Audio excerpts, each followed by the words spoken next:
Hello and welcome back everyone to another episode of My Big Fat Journey, where there's a couple of things that we need to go over. For starters, I decided this week I wanted to test something. Because originally, with last week, with getting into ketosis, which was a blessing, there's two things that I did differently at the same exact time. I did walking and I did coconut oil. And I needed to see, this week I wanted to figure out which aspect is truly crucial for getting into ketosis. Is it the walking? Walking doesn't hurt. I know that. Like burning extra calories, that's not a bad thing. But I wanted to figure out if that was the main thing getting me into ketosis or if it was the coconut oil. And I'm pretty sure I can firmly say it's the coconut oil and exercise at the same time. But mainly, it's the coconut oil. Because I haven't done any walking since Sunday, and today is Friday. And when I did a blow test last night, I was at a 0.2 or a 0.3. I was officially out of ketosis. And then after I got home from work today, I went ahead and blew a 1.9. Much higher than I was thinking I was going to be. I was back into ketosis and within 24 hours. So it's really, really nice that I can go ahead and bump right back into it, and I know what it takes to get back into it. Now, if I was to go back from a carb diet and try and go back into this, I don't know how long the transition would be because I haven't changed the diet at all. I've been continuing eating the same things. But I'm trying to figure out, because when I do break for Thanksgiving, I want to figure out what I have to do to get myself back into it easily. And basically it is coconut oil. That is, I don't know why it does what it does, but coconut oil is a key for ketosis for me. Now, I was asked a couple of questions that I do want to get answered. Can you go so far into ketosis that you could die? Absolutely. Basically, what I'm finding is anything above a level 5.0 on your ketones is you need a doctor now. And pretty much anything getting close to there. If you get to a 4, I think you're still fine, but don't go much above 4. Right now, I've only peaked at a 2.8 or 2.9 is where I've peaked. I haven't hit a 3 yet. So I'm doing really, really good. I'm in the optimal level for ketone count. And then I was also asked, once you break keto, does it all come back? And to me, I have no idea. A lot of things just factor on if you can maintain your willpower after you come out of a diet, which I definitely think I'll struggle when I'm done with the keto diet and I'm done just dieting in general and I get back to my optimum weight that I want to be at. At that point, I think I'll try and meet with a dietitian to figure out how to know what I need to have, because eating normally like a normal human has never been a part of my life. So hopefully by then I'll have like a grasp of like what a balanced diet is supposed to be, and then I can start following it. But I definitely don't want to gain any of the weight back that I've lost. Because when I lost all the weight way back when in middle school, I mean, it came back with vengeance, and I gained back so much more than where I was already at. And then I was also asked, what are some food ideas? And the main one that I have is anything that can involve eggs. Keto, anything that involves eggs is great for keto. I absolutely love it. Most of my meals are like a mix of meats and cheeses. Cottage cheese is like my best friend in the world. It just is. There's a cheese guy that I go to who, it's old, like it's ran by like an older couple. And you just go in there and you're just like, hey, I want a quarter pound of this, half pound of that, maybe a pound of this. And then they'll just slap it down on the table, cut it with a big knife. Love that place so much. Cheese is so reasonable. But I use that place a lot for cheese consumption. But you got to be careful on what cheeses you have, because some cheeses are high in carbs. Mostly I go with like a Munster, Colby Jack, Farmer's cheese, mozzarella, and Parmesan. Those are basically my main cheeses I go to. And doing cheese and eggs, perfect combination. Keto bread, we found a recipe that works. My mom is really good at making it. I suck at baking and everything, so kind of leave it to her. And then she made a garlic keto bread, which is absolutely amazing. I want some more of that eventually. But then the rest of the time, it's just like the main meals I have is chicken breast from basically a meat department. Just go to a meat department and pick out things. Steaks, any steak. Just don't season it and don't have like a side dish of ketchup or ranch or anything. Ranch is usually pretty fine. You just got to find the right ones that are low carb. I found a 0 carb, 0 calorie barbecue sauce, which is absolutely delicious. Holy dear God. I ordered a couple more bottles of that because they had 3 types. They had a hickory, an original, and a honey. I'll try and put a picture of it somewhere if I remember to do that. But yeah, it was really good. It really was. But steaks is what I mainly go for. I like going for sirloin steaks a lot, even though I don't think that they really have that much fat. I think I need to get some stuff that has a little bit more fat in it. But it's been interesting finding meals that work that are keto friendly. And then eating out is the same way. You just got to go to a restaurant, and if you want a burger or something, you just get it without a bun. Or if you go to a chicken place, you make sure you get like grilled chicken, something like that, nothing with breading. But yeah, that's basically how I eat and how I go through things. But as for if I ever have a sweet craving at all, God help me.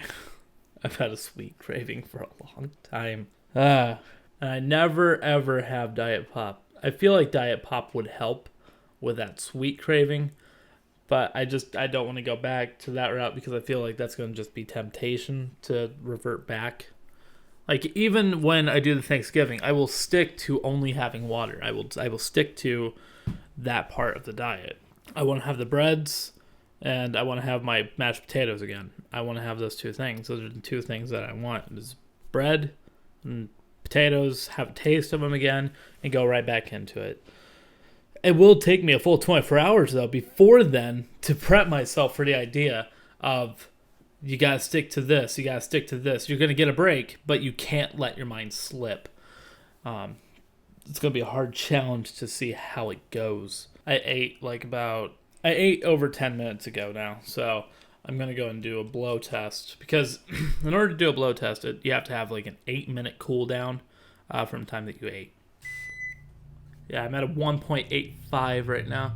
So that's pretty much exactly where I thought I'd be and where I want to be. So, actually, I'd want to be higher, but without me walking, it's kind of to be seen.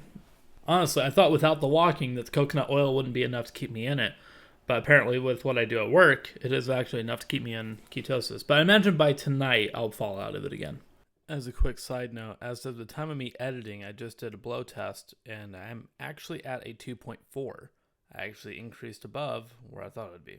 But yeah, I am not expecting a huge weight loss at all. I'm not hardly expecting anything, maybe 2 pounds. Maybe that's it. For what I lose for this next week. And I'm going to be perfectly fine with it. If I lose nothing, I'm prepped to lose nothing.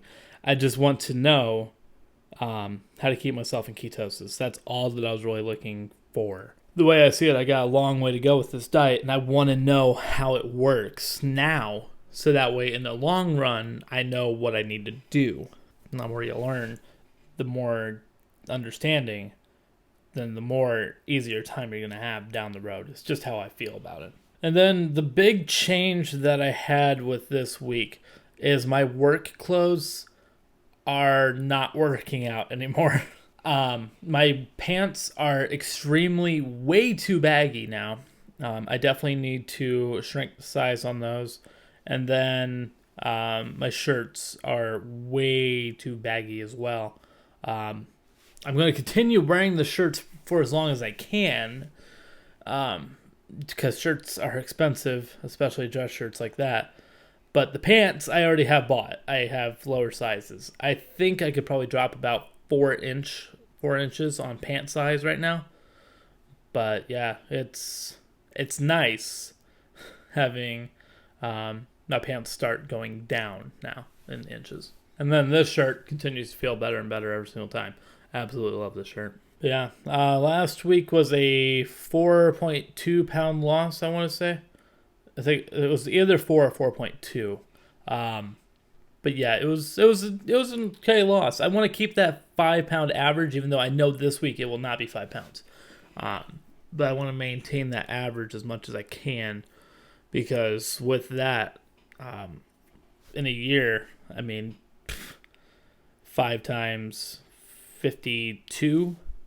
If you were to maintain a 5 pound average, 5 times 52 is over 200 pounds. I mean, that would be insane to lose that much, but it's a goal. It's a goal. Having next summer, having a freaking next sexy body for that beach, and you just go out there and they're just like, oh, look at you. Except you'd have all that skin. Like, that's the one part I don't want. That is why I will not get to like 180 pounds. I would never go so far as to go with like 150 as a goal or something like that. My goal is like 250 pounds. And that's because, one, I'm already comfortable being a bigger guy. I don't really need to be a super skinny guy. But as soon as I go to that point, though, my skin, I know that I would have to get surgery in order to make my skin look right at that weight. So I feel like at 250 pounds, I'm going to be at okay. Like, it won't look too weird. We'll see. We'll see what happens there. And that's just how my mind works. I think towards the future, I'm just like, I mean, maybe I get to 250 pounds and I'm like, hey, I want to keep going a little bit further. I mean, I always have that chance to change my mind later down the road, but that's where I'm at right now. Is if I was at 250, I'd be absolutely happy. That's overweight. That's probably still obesity level, but you want to know something? I wouldn't care. I'd be feeling so much better than what I do right now, and I'd be back to where I was in middle school. In middle school, I was 250, and in high school, it's like 300, maybe 325 senior year is where I peaked at, maybe. And then college happened. College, woo! That hit me hard. Damn, those classes were stressful, and this is nothing but a body contained of stress. This is nothing but stress. Stress eating, then going out to a buffet and just having the time of my life, feeling good. If food doesn't make you feel good, then I don't know who the hell you are. You're not human. That's why majority of people are fat, is because fat feels. That's just how it works. Anyways, I feel like I'm ranting at this point. But yeah, so we'll see what happens with next week. I'm curious as to where we're going to land. I will be picking up the walking on Sunday, regardless of everything. I will be picking up the walking again. I'm going to probably push myself a little bit harder on the exercise. And then portion amounts have been pretty good on my food, so we're going to go ahead and just maintain where I'm at there. But I do need to go ahead and continue pushing myself a little bit further. This was kind of an off week for testing, and then I'm going to go right back into things next week. So it'll be a pretty good week come next week for the time that you're seeing this. But I'm interested to see what the results are. But hopefully you guys enjoyed. Hopefully you guys are getting a little bit of information out of this for maybe yourselves. I've been hearing that I continue to be an inspiration towards this, and that makes me really, really happy that other people are being able to improve their lives because I'm able to improve mine. Being healthy is just something that everyone should focus on, but maybe someone just needs that push to get there. And I have no problem trying to help people push towards doing what they are able to do. I'd like to see my friends and family be healthy rather than unhealthy and potentially damaging their health long term.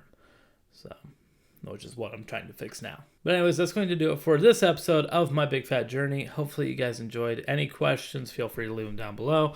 And I will see you guys back here next week. Good night.